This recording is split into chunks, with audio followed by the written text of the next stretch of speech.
ഇല്ല, ഒരു വ്യക്തിപരാഗവുമില്ല. ഞാനത് ചെയ്തിരിക്കുന്നത് പൂർണ്ണമായിട്ടുള്ള തെളിവുകളുടെ അടിസ്ഥാനത്തിലാണ്. ഒന്നാമത്തെ കാര്യം. രണ്ടാമത്തെ കാര്യം, ജനങ്ങൾ അറിയേണ്ട കാര്യങ്ങളാണ്.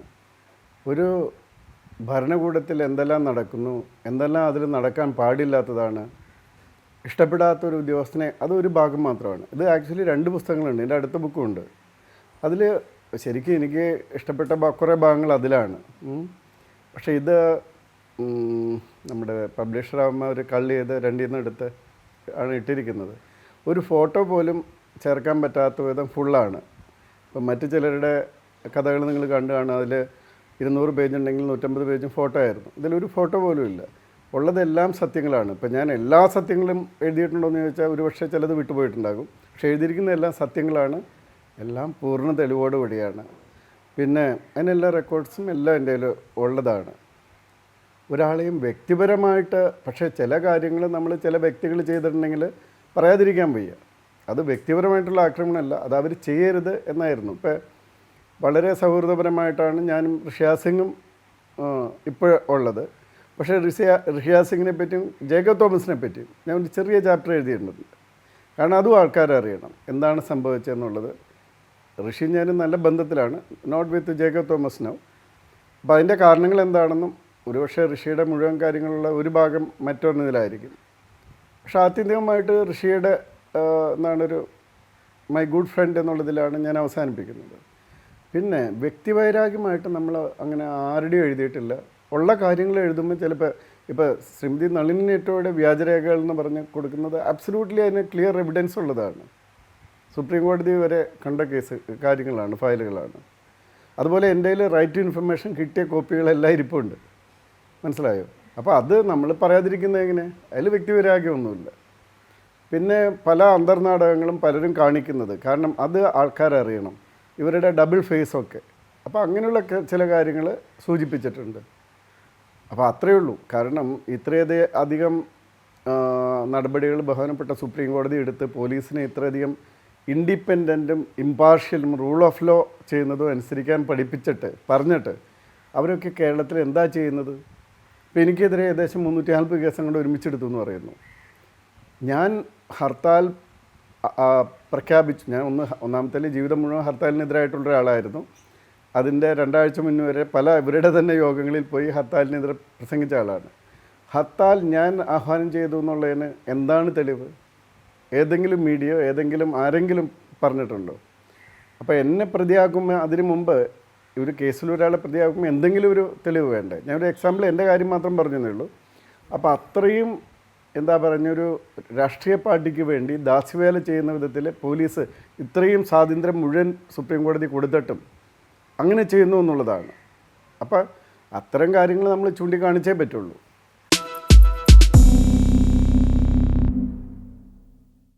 വ്യക്തിപരമായ ഞാൻ ജേക്കബ് തോമസിൻ്റെ വൈഫും എൻ്റെ വൈഫും ഒരേ സ്ഥലത്തു നിന്നാണ്. ആലപ്പിയും അതേ കോളേജിൽ പഠിച്ചിരുന്നവരാണ്, അവർ ഫ്രണ്ട്സാണ്. അതുകൊണ്ട് തന്നെ ജേക്കബ് തോമസ് എൻ്റെ 2 കൊല്ലം ജൂനിയർ ആയിരുന്നെങ്കിലും വളരെ വർഷങ്ങൾ. അപ്പോൾ ഞാൻ അതിൽ എഴുതിയിട്ടുണ്ട്, നിങ്ങൾ വായിക്കുക. ഞാനിപ്പോൾ ഗസ്റ്റ് ഹൗസിൽ വന്ന് താമസിക്കേണ്ട ഒരു അവസരം ഉണ്ടായിരുന്നു 91. അന്ന് 1.5 മാസത്തോളം ഞാൻ ഗസ്റ്റ് ഹൗസിൽ താമസിച്ചു. അതിൽ 2 ആഴ്ചയും ജേക്കബ് തോമസ് എൻ്റെ റൂമിലായിരുന്നു. അപ്പോൾ അന്നൊക്കെ അതിന് മുന്നും തുടങ്ങിയ ഞങ്ങൾ വളരെ നല്ല ബന്ധമായിരുന്നു. എവിടെ വരെയാണ് 2015 ജേക്കബ് തോമസ് വിൻസെൻ്റ് പോളിനെതിരെ പ്രവർത്തിക്കാൻ തുടങ്ങിയപ്പോൾ മാത്രമാണ് ഞാൻ അന്ന് ഒഫീഷ്യൽ ഫേസ്ബുക്കിൽ അത് ചെയ്യരുതെന്ന് DGPയുടെ ഫേസ്ബുക്കിലിട്ടത്. പക്ഷെ അപ്പോഴേക്കും ജേക്കബ് തോമസ് ആൾ മാറിയിട്ടുണ്ടായിരുന്നു. അപ്പം ഞാൻ പലപ്പോഴും ജേക്കബ് തോമസിന് പറയാറുണ്ട്, നിങ്ങൾ തിരിച്ച് പോലീസിൽ വരണം. എനിക്ക് കിട്ടിയ സമയം അതിൽ വായിച്ചാൽ മനസ്സിലാകും.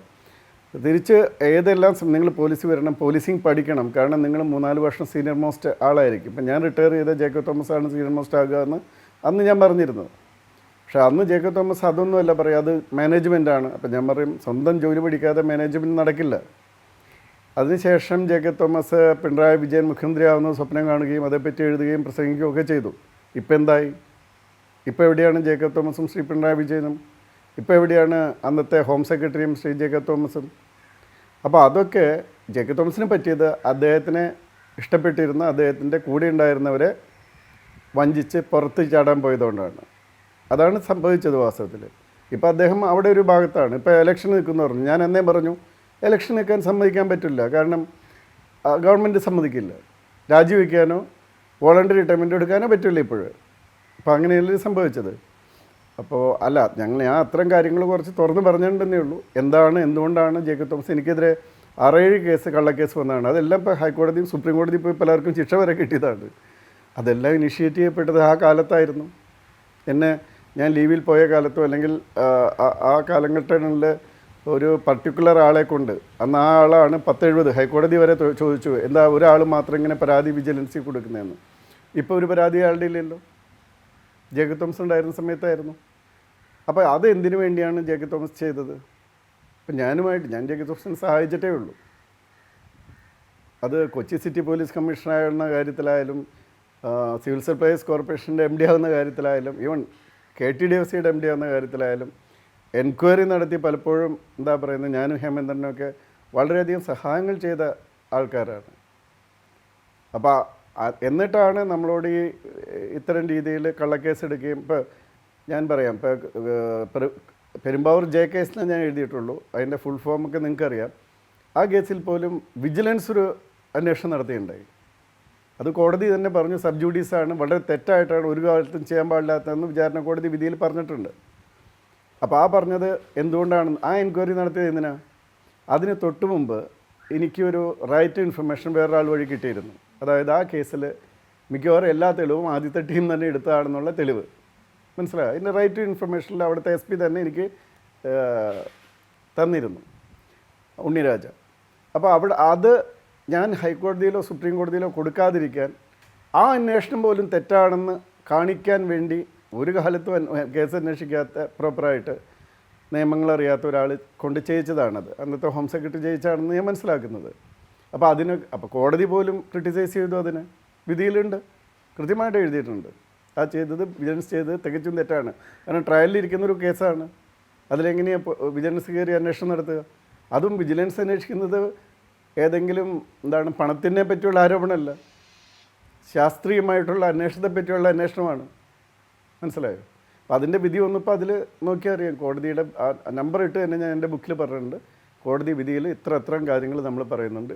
പ്രോസിക്യൂട്ടർ പോലും പറഞ്ഞു അതിൽ എത്ര അധികം തെളിവ് ഞങ്ങൾ ശേഖരിച്ചതായിരുന്നു. ആകെ കൂടി ഫോൺ വിളിക്കാൻ ഏതായാലും പ്രതി കുറച്ച് നാൾ സമയമെടുത്തു.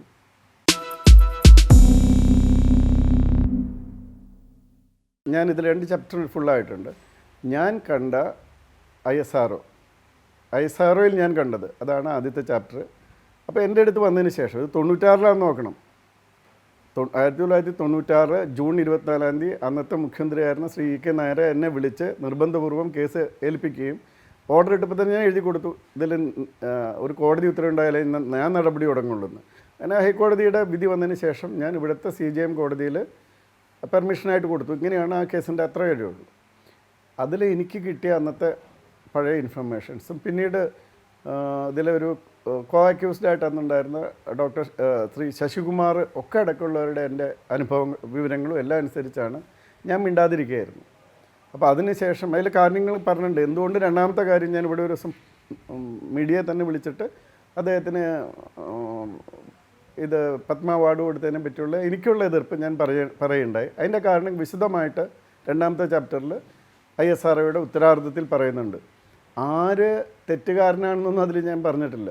ആകെയുള്ളത് ഞാൻ പറഞ്ഞിരിക്കുന്നത് സത്യത്തിൻ്റെ മുഖം മൂടിയിരിക്കുന്നു, അത് പുറത്ത് കൊണ്ടുവരണം. രണ്ടെണ്ണത്തിലും അതാ പറഞ്ഞിരിക്കുന്നത്.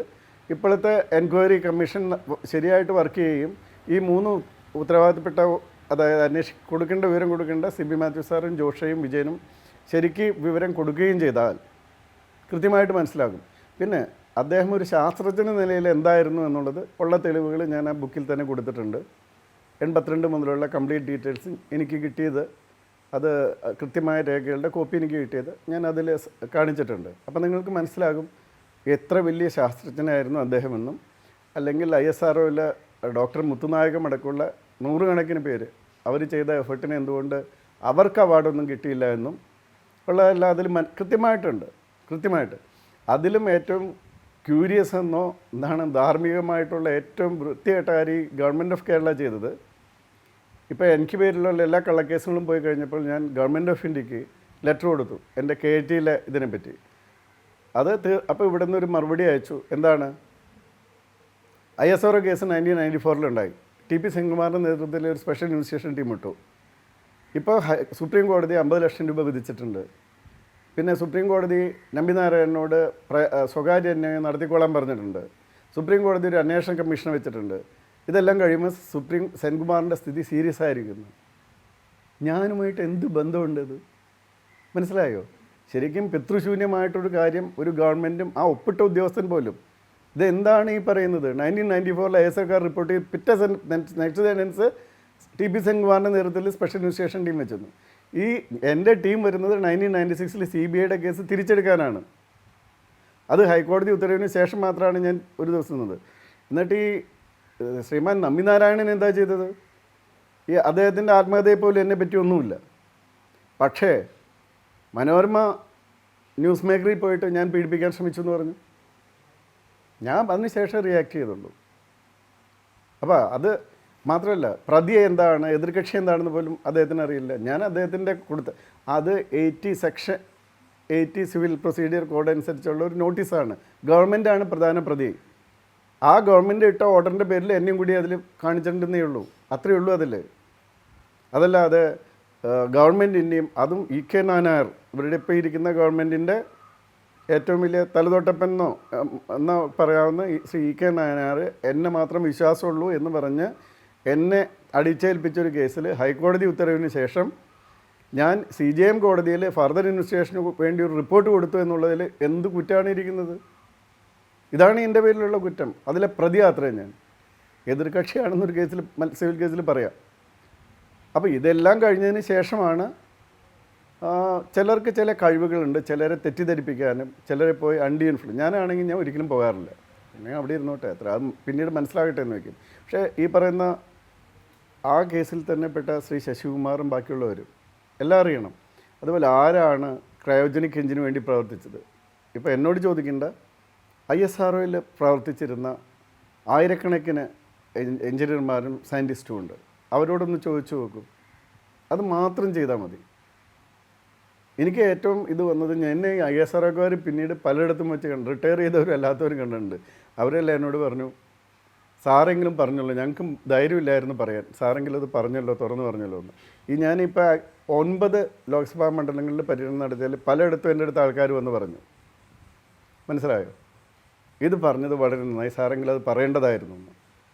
അപ്പോൾ അതുകൊണ്ട് ഞാൻ ഉള്ള കാര്യം മാത്രം പറഞ്ഞു. അദ്ദേഹം തെറ്റുകാരനാണോ അല്ലെങ്കിൽ കുറ്റക്കാരനോ എന്നൊന്നും ഞാൻ അതിൽ സ്ഥാപിച്ചിട്ടില്ല. എനിക്ക് അറിയാവുന്ന കാര്യങ്ങൾ ഞാൻ കാണിച്ചിട്ടുണ്ട്. ഇത് എന്തുകൊണ്ട് ഞാൻ പറഞ്ഞു, അതാണ് ഞാൻ എക്സ്പ്ലെയിൻ ചെയ്യുന്നത്. ഇന്നിപ്പോൾ ഏതോ പത്രത്തിൽ പറഞ്ഞ പോലെ ISRO കേസിൽ നമ്പിനാരായണൻ കുറ്റക്കാരൻ എന്നല്ല ഞാൻ പറഞ്ഞിട്ടുള്ളത്. ഇതാണ് എനിക്കറിയാവുന്നത്. ഈ രീതിയിലാണ് ഞാൻ ഇത് കണ്ടത്. ഇതാണ് എൻ്റെ കയ്യിലുള്ള തെളിവുകൾ. ഈ കാര്യങ്ങളിൽ പലതിനും ശ്രീ നമ്പിനാരായണൻ ഉത്തരം പറയണം. പ്രത്യേകിച്ച് എന്നെ ആക്രമിച്ചതുകൊണ്ട്. ഞാൻ അങ്ങോട്ട് പോയി ആക്രമിക്കുകയായിരുന്നില്ലല്ലോ.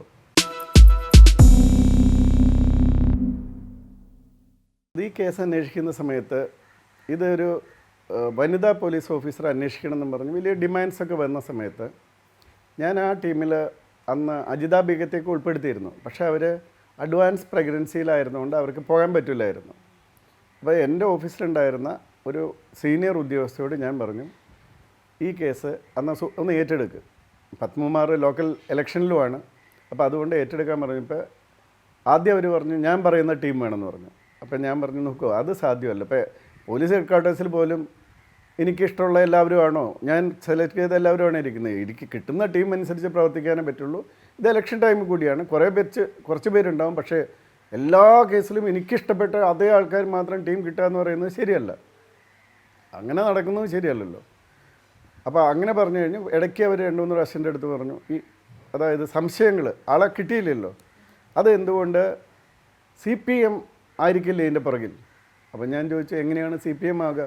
അതല്ല, അവർക്കല്ലേ ഇതിൻ്റെ ബെനിഫിറ്റ്. അപ്പോൾ ഞാൻ പറഞ്ഞു, ഇങ്ങനെ സംഭവിക്കുമെന്ന് അവർക്ക് മുൻകൂട്ടി കണ്ടിട്ട് പ്രതിയെ പെട്ടെന്ന് കിട്ടില്ല, അങ്ങനെ ഒരു സംഭവം ഉണ്ടാവുമെന്ന് വിചാരിച്ചിട്ട് അവർക്ക് അങ്ങനെ ഒരു മർഡർ നടത്താൻ പറ്റുമോ? അതെ എൻ്റെ കൂടെ 1-2 പേര് അപ്പോൾ ഇരിപ്പുണ്ട്. മനസ്സിലായോ? ഞാൻ റെക്കോർഡൊന്നും ചെയ്തില്ലെങ്കിൽ അവർ കേൾക്കുന്നുണ്ട്. 3 പ്രാവശ്യം ഇത് വന്ന് സംസാരിച്ചു ഇതേ രീതിയിൽ. അതായത് ഈ കേസ് ആദ്യത്തെ 1 മാസം നടക്കുന്ന ഇലക്ഷന് മുമ്പായിട്ടുള്ള സമയത്ത് ഇതേ രീതിയിൽ എൻ്റെ അടുത്ത് ഇത് CPM ആയിരിക്കണം ഇതിൻ്റെ പുറകിൽ, കാരണം അവർക്കാണ് ബെനിഫിറ്റ്. അപ്പോൾ ഞാൻ പറഞ്ഞു അത് പിന്നെ ഞാൻ പറഞ്ഞു ഇനി നമ്മൾ ഈ ആക്ച്വൽ പ്രതി അപ്പോൾ പിടിച്ചും പോയാൽ അവർക്കല്ലേ ഏറ്റവും ബുദ്ധിമുട്ടുണ്ടാകുക. അതുകൊണ്ട് അങ്ങനെയാണ് CPM ആകുക. ഇതാണ്, അല്ലാതെ ഞാനല്ല പറഞ്ഞത് സ്പോൺസേഡ് ആണെന്ന്. എൻ്റെ അടുത്ത് വന്ന് ഈ ഉദ്യോഗസ്ഥ 3 പ്രാവശ്യം പറഞ്ഞു എൻ്റെ ഓഫീസിൽ ഇത് CPM ആയിരിക്കണം ഇതിൻ്റെ പുറകിൽ, കാരണം അവർക്കാണ് ബെനിഫിറ്റ് കിട്ടുന്നത്. അതായത് ഇതിൽ ഒരു തിയറി ഉണ്ട്, ഒരു മർഡർ അല്ലെങ്കിൽ ഒരു ക്രിമിനൽ ഒഫൻസ് കൊണ്ട് ആർക്ക് ബെനിഫിറ്റ് കിട്ടുന്നു അവരെ സംശയിക്കണം. മനസ്സിലായോ? പൊളിറ്റിക്കലായിട്ട് അവർ ബെനിഫിറ്റ് എടുക്കുന്നു. അപ്പോൾ ഞാൻ പറഞ്ഞു അത് സാധ്യത തീരെ കുറവാണ്, തീരെ ഇല്ല. കാരണം അത് ആർക്കും ഊഹിക്കാൻ പറ്റും ഈ രീതിയിൽ ഈ കേസ് വരുന്നത്. അതുപോലെ പ്രതിയെ പിടിച്ചു കഴിഞ്ഞാൽ, ഇപ്പോൾ അങ്ങനെ ഒരു മർഡർ നടത്തിയിട്ട് പ്രതിയെ പിടിച്ചു കഴിഞ്ഞാൽ അത് അവർക്ക് ഭയങ്കര തിരിച്ചടിയാകില്ലേ? അപ്പോൾ അതാകില്ല എന്ന് ഞാൻ പറഞ്ഞു. പക്ഷേ പിന്നീട് അവർ ഇതിൻ്റെയൊക്കെ ഉത്തരവാദിത്തം ഏറ്റെടുത്തപ്പോൾ നേരെ മാറി എന്ന് ഞാൻ പറഞ്ഞുള്ളൂ. ഇത്രയേ ഉള്ളൂ.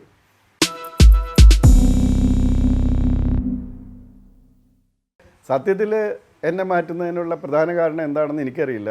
ഇപ്പോൾ എനിക്ക് ഇത്രയേ പറയാൻ പറ്റുള്ളൂ. ഇത് എവിടെ എന്നെ കൊണ്ട് എത്തിച്ചെന്ന് നിങ്ങളെല്ലാം കാണുന്നുണ്ട്.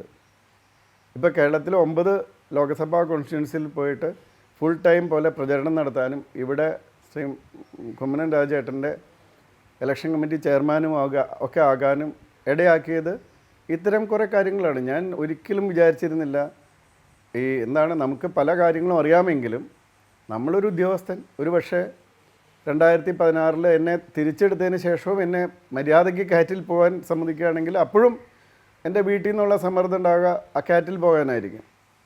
അതല്ലാതെ നമ്മളൊരു പബ്ലിക് ലൈഫിലേക്ക് ഇറങ്ങാനായിട്ടുള്ള സമ്മർദ്ദം ഉണ്ടാകില്ല.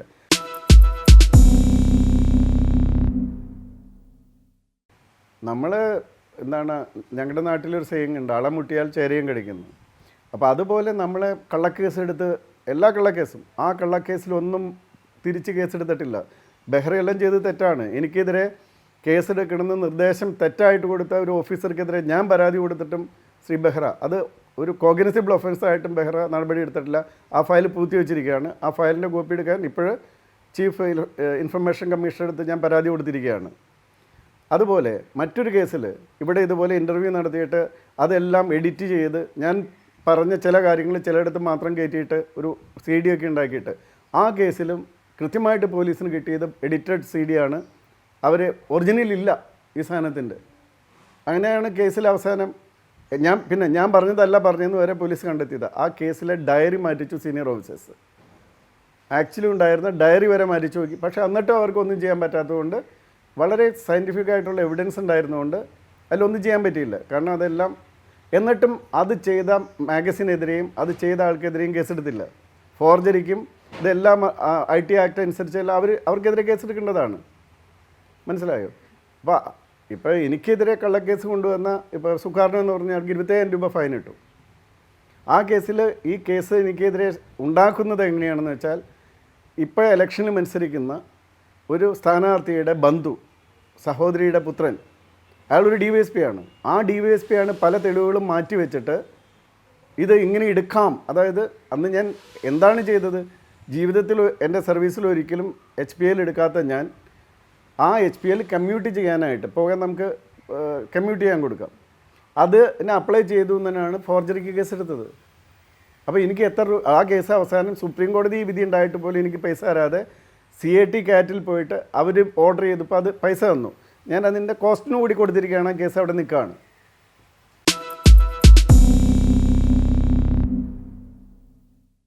ഒരു ഉദ്യോഗസ്ഥനെ ഇവരൊക്കെ വിചാരിച്ചിരിക്കുന്ന എല്ലാ ഉദ്യോഗസ്ഥരും കാലയിൽ വന്ന് വീഴും, ആരെങ്കിലും ഭീഷണിപ്പെടുത്തിയാൽ ചെയ്യും. അത് വേണ്ട. മനസ്സിലായോ? ഞാൻ എൻ്റെ സർവീസിൽ ഞാൻ എന്തുകൊണ്ട് ധൈര്യപൂർവ്വം നിൽക്കുന്ന ആർക്കെങ്കിലും എന്തെങ്കിലും ഉണ്ടെങ്കിൽ പറയട്ടെ. മനസ്സിലായോ? ഞാൻ അറിഞ്ഞ കുറേ കാര്യങ്ങൾ ഒരു വ്യക്തിവിദ്വേഷവുമില്ല, ഉള്ള കാര്യങ്ങൾ സത്യസന്ധമായിട്ടുള്ള കാര്യങ്ങൾ മാത്രമാണ് എഴുതിയിട്ടുള്ള. രണ്ടാമത്തെ ബുക്കിൽ കുറേ കൂടിയുണ്ട്. ഓഡിറ്റിങ്ങിനെ പറ്റിയും KSRTCയിലുള്ള കാര്യങ്ങളെപ്പറ്റിയും അതുപോലെ നമ്മുടെ കലാഭവൻ മണിയുടെ ഇപ്പോൾ കലാഭവൻ മണിക്ക് വേണ്ടിയല്ല, പക്ഷെ ഞാൻ ഒരു സത്യം പറഞ്ഞത് 100 കണക്കിന് പോലീസുകാർ ഇരിക്കുന്ന ഒരു സ്ഥലത്ത് അവരോട് പറഞ്ഞു ഇപ്പോഴും പോലീസിൻ്റെ സ്വഭാവം പാവങ്ങളെ അടിച്ചമർത്തലും ഈ സ്വാധീനമുള്ളവരെ സല്യൂട്ട് ചെയ്യലുമാണ്. അത് 2-3 തരത്തിൽ ഞാൻ പറഞ്ഞു. ഒന്ന്, കറുത്തവരെ ചവിട്ടി അരയ്ക്കുന്നു, വെളുത്തവരെ സല്യൂട്ട് എന്ന് വെച്ചാൽ ഇത് പണ്ടത്തെ ബ്രിട്ടീഷ് പീരീഡിലുള്ളത്. അതിപ്പോഴും തുടരുന്നു. അത് മാറ്റണം. റൂൾ ഓഫ് ലോ അനുസരിച്ച് എല്ലാവർക്കും ഒരേപോലെ വേണമെന്ന് പറഞ്ഞതിന് എനിക്ക് സുപ്രീം കോടതിയിൽ പോയി വിധി നേടേണ്ടി വന്നു. മനസ്സിലായോ? ഇത് ഗവൺമെൻറ് ഓഫ് ഇന്ത്യയുടെ സുപ്രീം കോടതിയുടെ ഒക്കെ വിധികളിലുള്ള കാര്യമാണ് ഞാനീ പറഞ്ഞത്. പോലീസുകാർ നന്നാവാൻ വേണ്ടി പറഞ്ഞതാണ്. ഇപ്പോൾ ശ്രീജിത്തിൻ്റെ മരണശേഷമൊക്കെ നിങ്ങൾക്കെങ്ങനെ മനസ്സിലായി കാണും പോലീസ് സ്വാധീനമില്ലാത്തവരോട് എങ്ങനെ പെരുമാറുന്നു, സ്വാധീനമുള്ളവരോട് എങ്ങനെ പെരുമാറുന്നു. അതിനിപ്പോൾ ഞാൻ വല്ല തെളിവുകളും നിങ്ങൾക്ക് തരേണ്ട ആവശ്യമുണ്ടെന്ന് എനിക്ക് തോന്നുന്നില്ല.